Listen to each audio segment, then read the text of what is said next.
এই বাড়িতে সবাই আমার ওপর রেগে আছে, কিন্তু ধীরে ধীরে আমি সবার রাগ ভাঙিয়ে মন জিতে নেব। আমার ছেলে আমাদের না জানিয়ে ওকে বিয়ে করে নিয়ে এসেছে, তাই এ বিয়ে আমরা মানি না আর কোনোদিন মানবো না। এভাবে বলতে নেই রীতা, হাতের লক্ষ্মীকে পায়ে ঠেলে দিতে নেই। সত্যি, এখানে যদি তোমরা সবাই মিলে ওকে দুধ চাই করো, ও কোথায় যাবে বলো দেখি? হ্যাঁ, এমনিতেই তো বেচারিকে ওর বাবার বাড়ি থেকে তাড়িয়ে দিয়েছে। ও, সেই জন্যই বুঝি তুমি বউকে মেনে নিতে পারছো না রীতা? ভাবছো বাবা তাড়িয়ে দিলে আর লাভ পাবে কি ওকে রেখে, তাই না? এসব কি আজে বাজে কথা বলছো কাকিমা? আজে বাজে কি বললাম? আমি তো তোদের বোঝাচ্ছি মলি। যাই হোক, বাবার মন তো বেশি দিন মেয়ের ওপর রাগ করে থাকতে পারবে না। আজ না হয় কাল মেয়ে জামাইকে ঠিক মেনে নেবে, তখন তোরাই সব সুযোগ সুবিধাগুলো পাবি, বুঝলি? তাই বলে ছেলের বৌভাতের অনুষ্ঠানটা সেদিনের জন্য তুলে রেখো না। আজকে পাড়ার লোকজনদের ডেকো।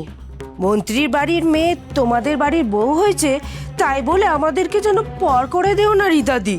এ বাড়িতে কোনো বৌভাতের অনুষ্ঠান হবে না। আর কান খুলে তোমরা একটা কথা শুনে রাখো, এই মেয়ের থেকে আর এর বাবার থেকে আমরা কোনো সুযোগ সুবিধে চাই না। এই মেয়ের থেকে আমরা একটু মুক্তি চাই। আর যে মেয়েকে আমরা বউ হিসেবে মেনেই নিইনি, বৌভাত করার প্রশ্ন ওঠেই না।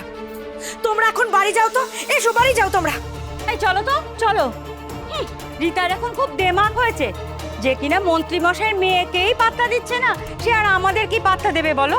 চলো চলো চলো। তবে শোনো রীতা, তোমার ছেলে মন্ত্রী মশাইয়ের ইচ্ছের বিরুদ্ধে তার মেয়েকে বিয়ে করেছে, তাই বাড়িতে পুলিশ আসা শুরু হয়েছে।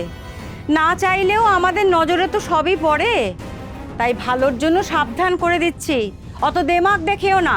আর যাদের দুধছাই করে বার করে দিচ্ছ, নিজেরা ঘর ছাড়া হলে তাদের দ্বারস্থ হতে না হয়, দেখো আবার।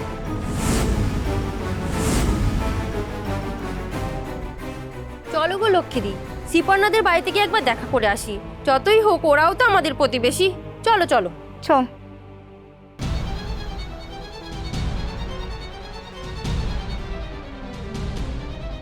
দেখেছো তো শাওন, তোমার জন্য পাড়ার মহিলারা কি পায়রি বয়ে এসে আমাদের অপমান করে গেল। দেখে শান্তি পাচ্ছ তো?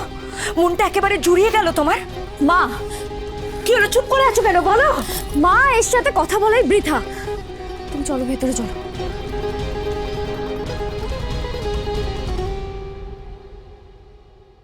বউ ভাতের দিন নতুন বউকে পরিবারের সকলের জন্য কিছু রান্না করতে হয়। তা তুমি কি রান্না করবে ভেবেছো?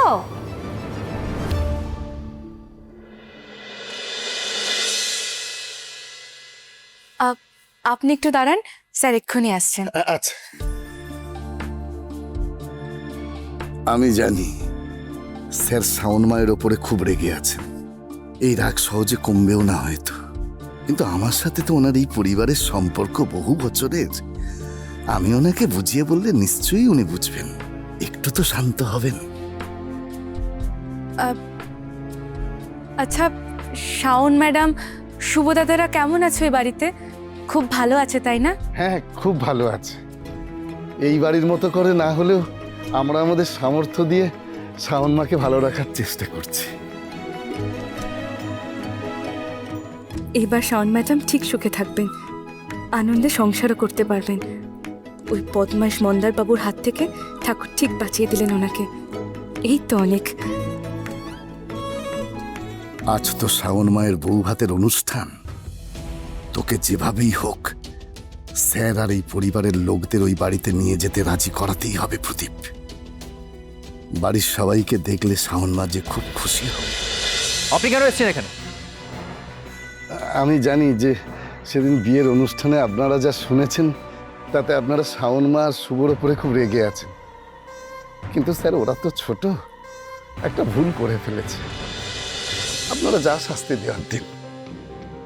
হ্যাঁ, ওদের সে শাস্তি প্রাপ্য, কিন্তু একটু ভেবে দেখুন, ওরা তো আমাদেরই সন্তান।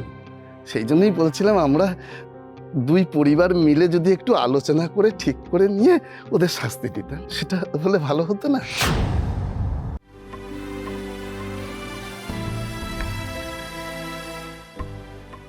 জানি এই বাড়িতে সবাই আমার ওপর রেগে আছে, কিন্তু ধীরে ধীরে আমি সবার রাগ ভাঙিয়ে মন জিতে নেব। কাকিমা, দিদি, বৃষ্টি আগে আমায় যেমন ভালোবাসতো আবার ঠিক তেমনই বাসবে।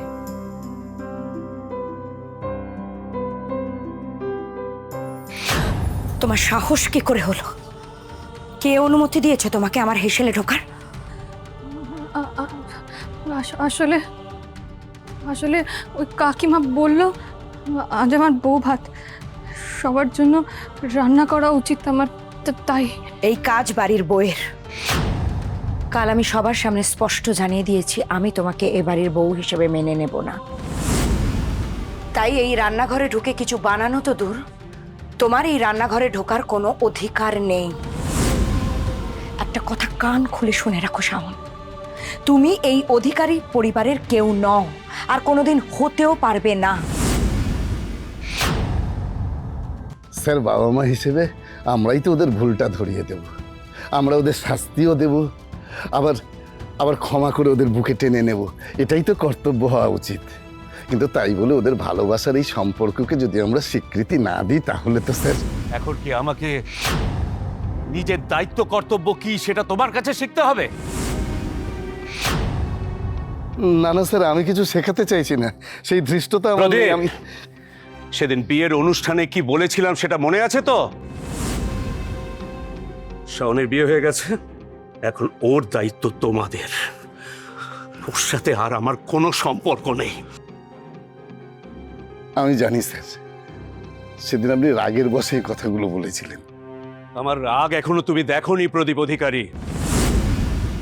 সেটা যদি না দেখতে চাও তাহলে এ বাড়িতে তুমি আর কখনো পা রাখবে না। কি ভেবেছোটা কি তুমি?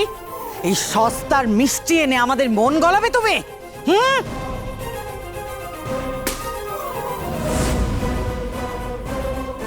আর যেন কোনোদিন এখানে না দেখি তোমাকে, আমি লাস্ট ওয়ার্নিং দিচ্ছি।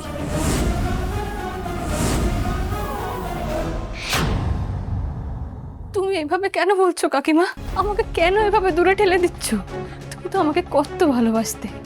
তুমি আমাকে বলেছিলে না আমি যেই বাড়ির বউ হয়ে যাব তারা খুব ভাগ্যবান হবে। তাহলে এখন আমাকে মেনে নিতে চাইছো না কেন? কারণ আমাদের ভালোবাসার কোনো মর্যাদা তুমি দাওনি, কোনো সম্মান দাওনি। আমাদের ভালোবাসার প্রতিদান কি দিয়েছো তুমি? আমাদেরকে ঠকিয়েছো, আমার মেয়ের জীবনটা একেবারে বরবাদ করে দিয়েছো। গিয়ে দেখো শাওন, আমার মেয়েটা কিরকম ঘরবন্দি হয়ে পড়ে রয়েছে। আমাদের সংসারের সুখ শান্তি সব কেড়ে নিয়েছো তুমি। সবাই কুমড়োচ্ছে, আমাদের সংসারের শ্রী কেড়ে নিয়েছো তুমি। তাই জন্যে আমি তোমাকে কোনোদিন ক্ষমা করব না, কোনোদিন মেনে নেব না আমি তোমাকে।